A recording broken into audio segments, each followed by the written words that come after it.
Hello students, in this video we will study the histology of small intestine. This topic is part of unit 6 histology and it is session 55 where we are going to study the histology of small intestine. Small intestine is part of the alimentary canal. So while studying the histology of stomach, we came to know about the alimentary canal, which is the muscular tube extending from mouth to anus. Now, small intestine is the part after the stomach, and it is actually divided into small intestine. The intestine is divided into small intestine and large intestine. So, the small intestine part is comparatively narrow and it is actually present in highly coiled form, and it is less muscular compared to the muscle. Now it is the longest part of the alimentary canal. So here in this picture you can see this is the small intestine, and functionally it is more important because the complete digestion and absorption of food takes place in the small intestine. So whatever the food we consume, it is completely digested and absorbed in this small intestine part. So that's why it forms the most important part of the alimentary canal. Now, like any other part of the alimentary canal, histologically, small intestine wall is also made up of four layers. They are serous, muscular, submucous, and mucous layers.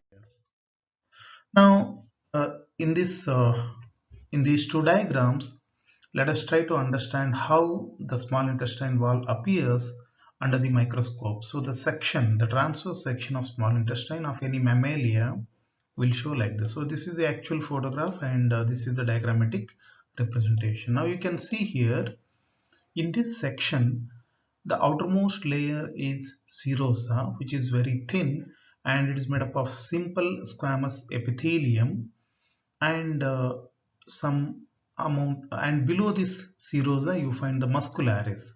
So muscularis is actually made up of two layers. The outer muscularis consists of longitudinal muscle fibers, whereas the inner muscularis layer is made up of circular muscle fibers. So the muscle fibers are arranged in longitudinal manner here, and they are present in circular manner in this layer. So together these two constitute the muscularis layer. And after the muscularis we find the submucosa, which is a thin layer made up of connective tissue. And then we find the mucosa layer. Now mucosa, you can see here, it forms the major part of the histological structure of the small intestine, because mucosa is the one which is functional layer. So whatever the functions which are attributed to the small intestine, like the digestion of food and absorption of food, so all these activities take place in the mucosa layer. So the cells and the structures which are associated with the functions are present, they are mainly present in the mucosa layer. And in the mucosa we can see structures like the second thin layer of muscularis, and then crypts of Lieberkühn, about which we are going to study later, and then the cells of this epithelium, which forms the outermost layer of the mucus. And this epithelium layer is actually made up of different kinds of cells like goblet cells and some other cells. Now the structures called crypts of Lieberkühn are there, and the blood vessels, lymph vessels, lacteals, etc. are present. So here in this, the photograph of this section of the small intestine, you can see this is the serosa, then below you find the muscularis layer, and this is submucosa, and lastly this one is the mucosa layer. Uh, Serosa is made up of loosely arranged fibroblasts and collagen. Actually, there is one more name called adventitia. adventitia, and this adventitia can be considered as the serosa layer of the small intestine. So serosa forms the outermost layer of the small intestine, and below that, as we already discussed, there is muscularis layer. We call it as muscularis externa because there is one more muscularis interna present in the mucosa layer. So this one is prominent, consisting of muscle fibers arranged in circular and longitudinal manner, and the contraction and relaxation of the small intestine is mainly due to these muscular tissues which are present in the muscularis layer. And below that we find the submucosa, which is mainly made up of connective tissue containing blood vessels, lymphatics, and submucosal plexus, which is part of the nervous system. Then the last and the innermost layer is mucosa, which contains the epithelium, lamina propria, and the muscularis mucosa. Now, when we study the histology of small intestine, the out of four layers, as I already mentioned, the mucosa layer is functionally and structurally more important. So let us study the different parts of this mucosa layer. Now, the first part we are going to study are intestinal villi. Now, what are villi? Villi are the finger-like projections that are formed by the mucosa in the lumen of the small intestine. Now, these finger-like projections are called villi. Now, the villi are there to increase the absorptive area. So, one of the the most important function of small intestine is to absorb the digested food. So, to increase the absorptive area, these villi are present. So theoretically, presence of villi uh, increases the available area for absorption 8 times. If villi are not there, and if villi are present, so the comparison is almost eightfold. Now the cells, the outermost layer of the cells, the cuboidal epithelial cells of these villi, again they have microvilli on their surface. So this microvilli, so you can see the small hair-like structures which are called microvilli. So the finger-like structures are villi, and the cells, each cell is having its own small projections, and they are called microvilli. So together the villi and microvilli increase the surface area, the internal surface area of the small intestine. Now, let us move on to the next part of the mucosa layer, that is crypts of Lieberkühn. So we commonly call them as crypts.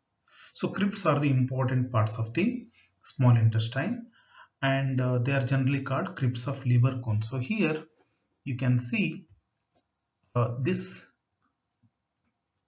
the crevice-like structures which are commonly called crypts of Lieberkühn.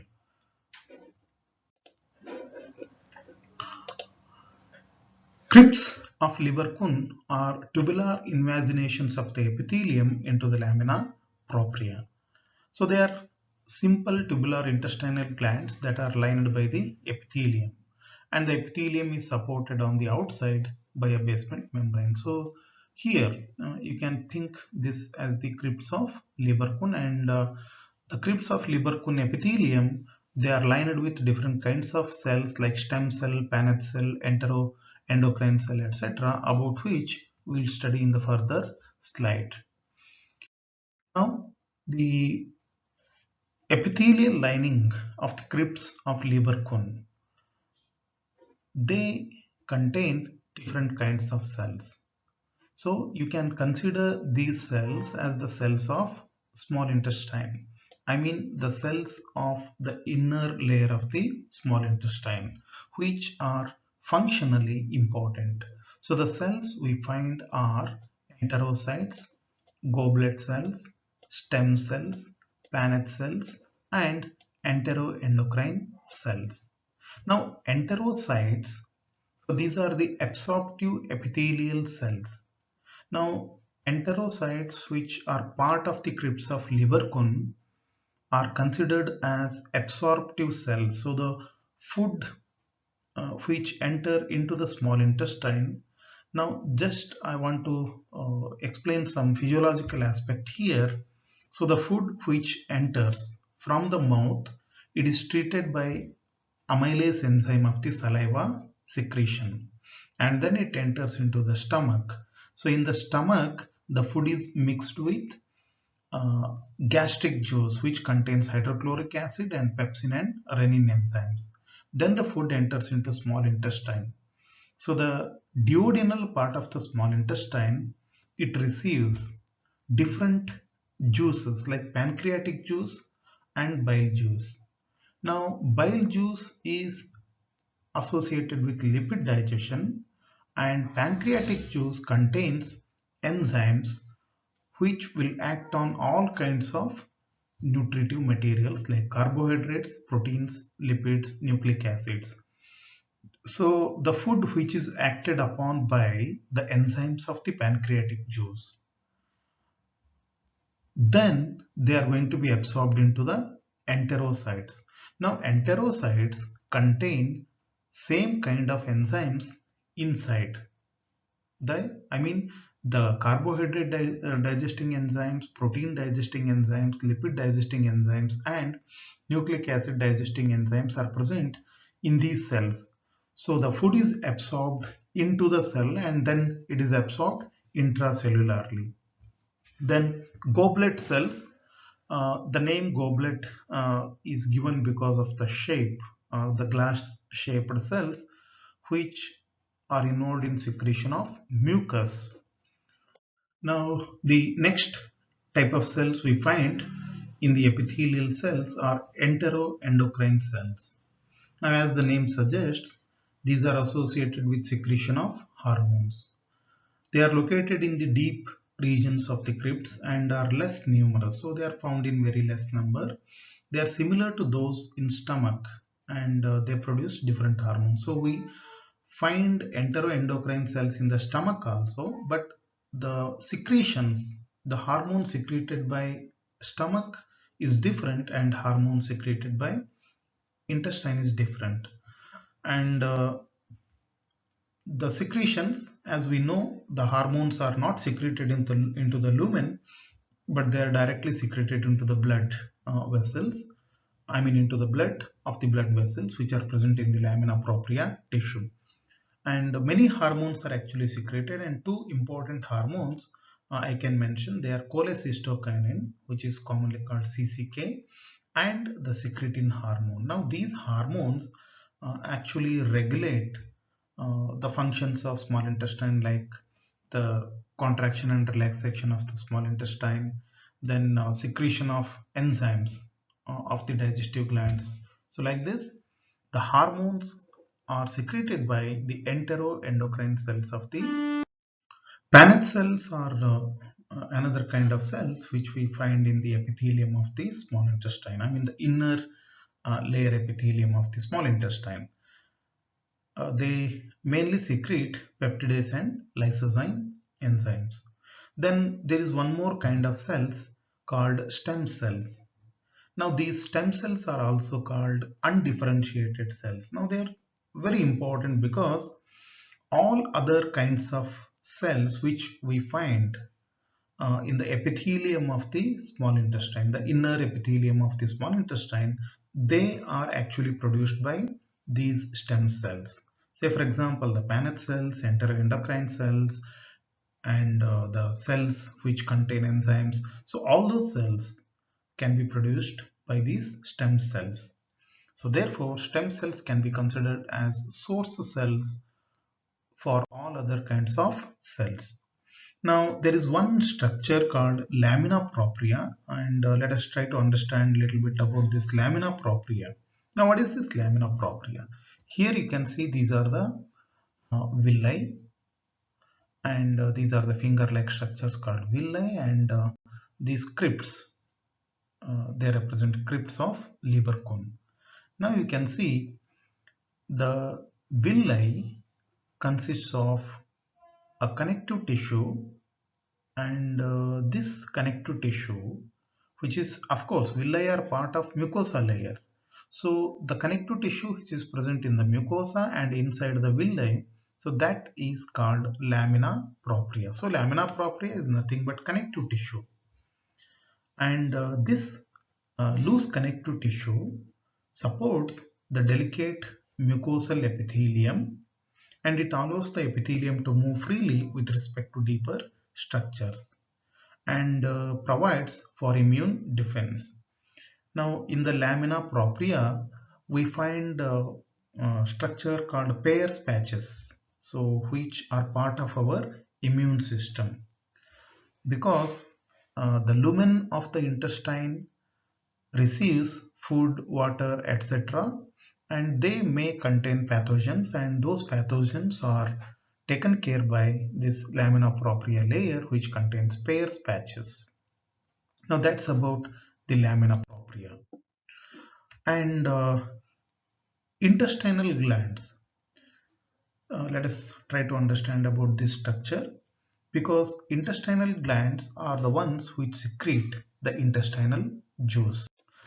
Intestinal glands are found in the epithelia of the small intestine.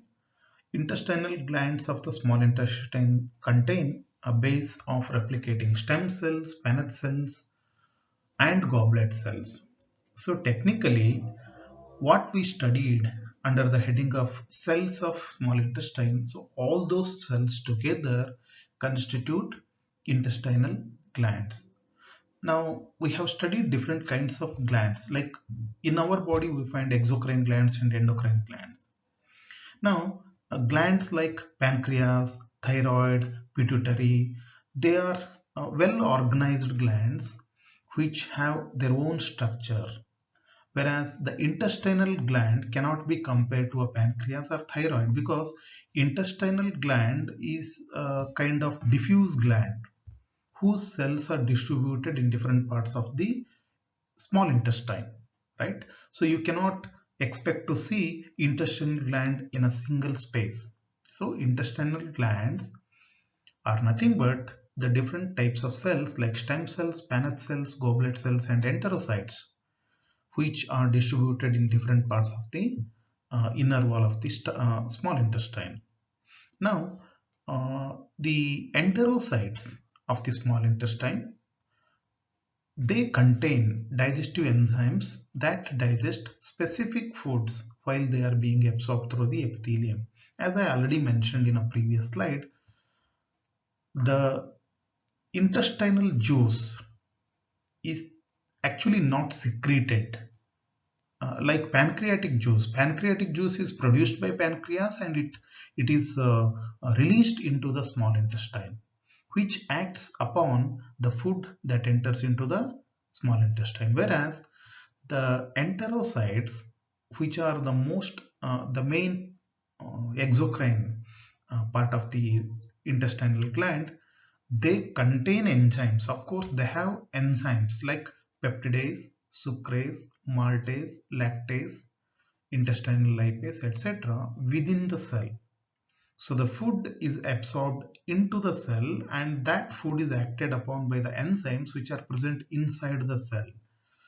So technically, the digestion is intracellular here because of the enterocytes. Now that's about the intestinal glands. Now let us, even though it is not part of the histology, so let us just try to understand some important thing about the intestinal juice which is produced by the intestinal glands. So as I told you, intestinal gland is not a discrete gland, it is a diffuse gland which is represented by different types of cells. So like the goblet cell which secretes mucus, and enteroendocrine cell which secretes the hormones. So these different cells secrete different kinds of secretions. So all those secretions together can be considered as intestinal juice, and it is also called succus entericus. Now let us try to understand one very important thing. Intestinal juice refers to the clear to pale yellow watery secretion from the glands lining the small intestinal walls. Its function is to complete the process which is started by the pancreatic juice. I already mentioned it 2 times. So the digestion process in the small intestine is actually started by the pancreatic juice, and that is completed by the intestinal juice. So the action of pancreatic juice is extracellular, whereas the action of intestinal juice is intracellular. So that point is the one which I am trying to make clear. The enzyme trypsin exists in the pancreatic juice in the inactive form trypsinogen. It is activated by the intestinal enterokinase, uh, which is released from the intestinal glands. So trypsin then activates the other protease enzymes and catalyze the reaction procolipase to colipase. Now, that is a different thing. So the enzymes are normally secreted in the proenzyme forms and they are activated by some other substances. Now, regarding intestinal juice, I just want to make it clear again. The small intestine does not secrete enzymes in the sense that secretion occurs in the gastric mucosa or in the pancreas. Most of these digestive enzymes are actually intracellular and are present in the intestinal juice only because cells desquamate. So whatever enzymes, if we find some enzymes of the intestinal juice outside these cells, that is mainly because of the disintegration of these intestinal juice, disintegration of the intestinal cells. Otherwise, the enzymes are going to remain inside the cell. And enteropeptidase and amylase are highly soluble and therefore they diffuse into the lumen of the small intestine. Now, that's about the intestinal juice, and in this video, I hope we understood very clearly the 4 different layers of the small intestine and the different parts of those layers and little bit functional aspect of those different layers. Okay, thank you.